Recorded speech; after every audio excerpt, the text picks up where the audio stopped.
Hi guys, my name is Alicia Nichols, and today I would like to share with you a couple minutes of what I have learned recently about gut health and how it contributes to Crohn's disease. Okay, Crohn's disease is something that a lot of people struggle with. I have some close family and friends that have struggled with it, and I have some friends that have really gotten it under control and are feeling much better after addressing their gut health with some very high quality supplements, okay, and gut health products. So today I want to share with you what I've learned, and hopefully this will benefit someone that may need to hear it. Okay, so for those of you that are not familiar with Crohn's is, in a simplified way of putting it, it's inflammation somewhere within your intestines. Okay, excuse my dog in the background. He's old and he's coughing. It happens sometimes. So it's an inflammation of your intestines at some degree. Okay, so your intestines are filled with villi. Okay, villi are kind of like hair-like structures that are inside your intestines. Those are the things that, kind of pull your nutrients out of the food that passes through.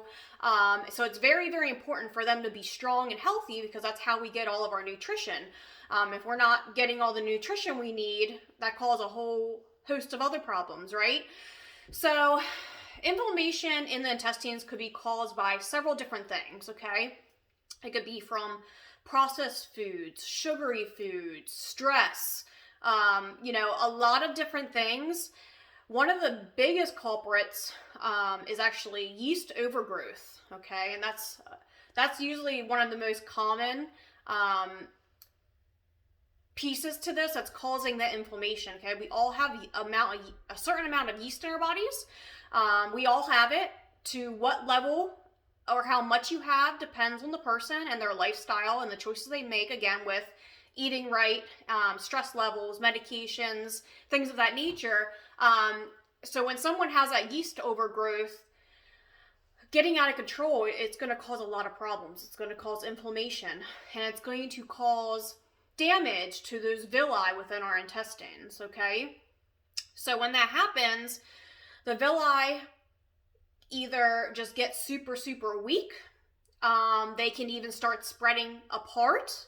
And to the worst degree, they can actually cause a hole in your intestines, okay? So then that's going to cause anything you eat, any kind of medication, all these things to flood your bloodstream, okay? And that's going to cause an autoimmune reaction. So that's going to cause another whole host of issues, okay? You following me here?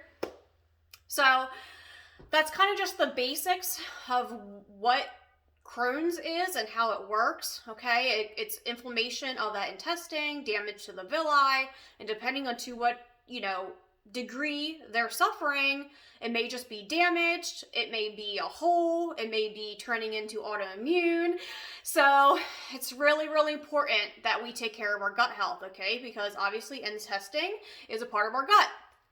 So how do we fix this? Okay, we need to restore balance in our gut when it comes to taking care of that yeast overgrowth and healing the villi in our intestine wall. Okay, so how do we do that? I like to refer to a method that is called weed, seed, feed, protect. I had to think about it. Weed, seed, feed, protect. Okay, you need all those parts to really have restoration and healing in the body, in the gut, okay? So weed would be taking a product to get the yeast out, get all the bad bacteria, anything that shouldn't be in there. You gotta weed that stuff out. It's like a garden, okay? And then we gotta plant seeds. We have to plant seeds of the good stuff that we want in there. We want all the good probiotics. We want all the good bacteria to flourish in our gut. So that's when really high quality probiotics come in play. And then, let's see, weed, seed, feed. Okay, feed, that's when you want to take a product that is full of high quality prebiotics, because prebiotics feed the probiotics so that they flourish. It's just like a garden. And then you want to protect with a high quality multivitamin. So those 4 steps are truly foundational for restoring your gut health. And when you restore your gut health and you restore your intestines and the villi and you get the nasty yeast out and all the things over time, that is how people have had huge success with no longer suffering from Crohn's. Okay? So I hope this video has been beneficial to you. If you have a friend that's suffering, please direct them to this video. That may be worth their time watching, and who knows, it could be an answer to their prayer. All right, guys, take care. Have a great day.